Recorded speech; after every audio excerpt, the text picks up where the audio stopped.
Welcome to Easy Education Zone. Today we are taking up the topic German unification. This is the modern map of Germany. In this map, Germany has been shown with red boundary. ये Germany का अभी का map है. इसमें Germany red boundary के भीतर दिखाई गई है. Now look at the neighbors of Germany. To the east, this is Poland. To the southeast, this is Austria. To the southwest, this is France. To the west, this is Belgium, and this is Netherlands. To the north, this is Denmark. अब Germany के पड़ोसियों को देखिए.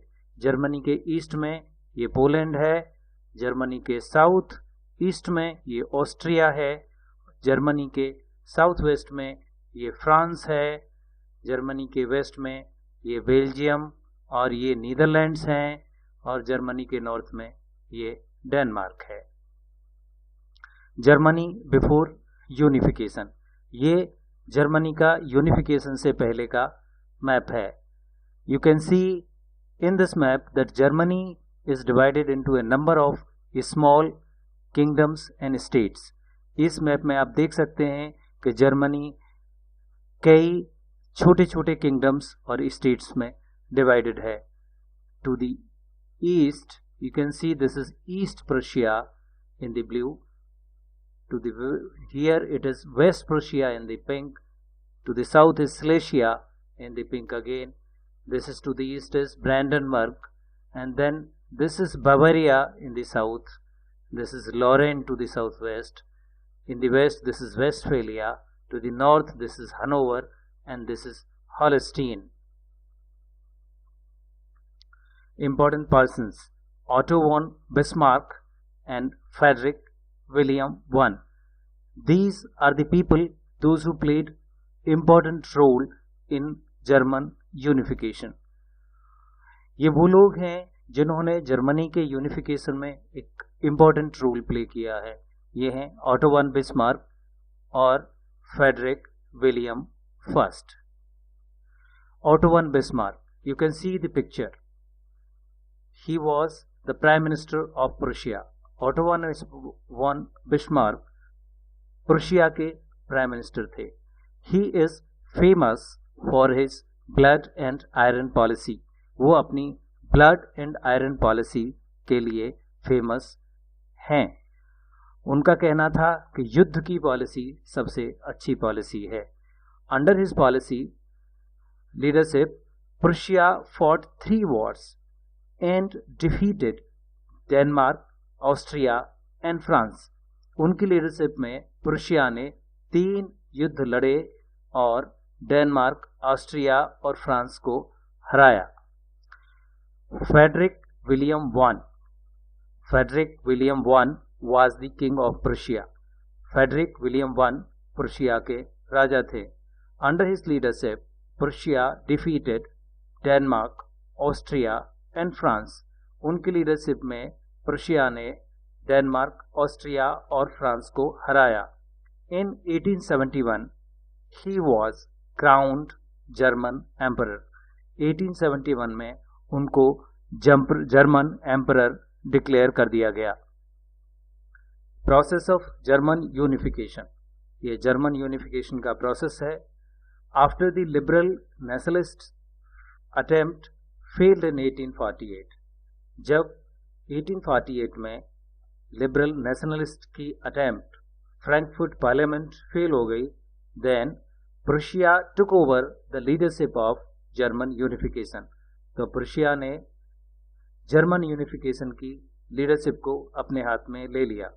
Auto von Bismarck, the PM of Prussia, was the chief architect of German unification. Auto von Bismarck जो Prussia का prime minister थे, उनको German unification का मुख्य कर्ता धर्ता कहा जाता है. This is the map of Germany before unification. Let us have another look at the map because it is important to understand that the areas under the control of powerful neighbors of Germany were needed to be freed.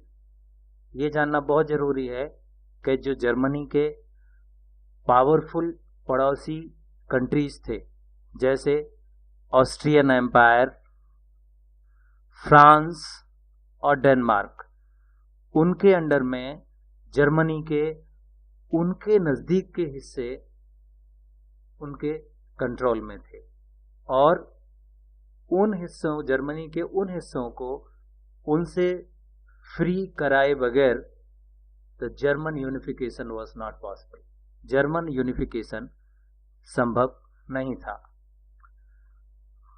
3 wars with Austria, Denmark and France freed the German regions from their control.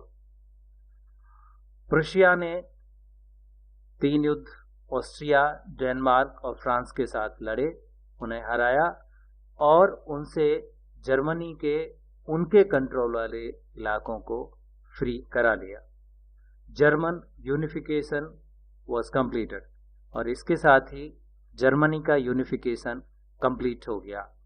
1871 Frederick William I proclaimed German emperor.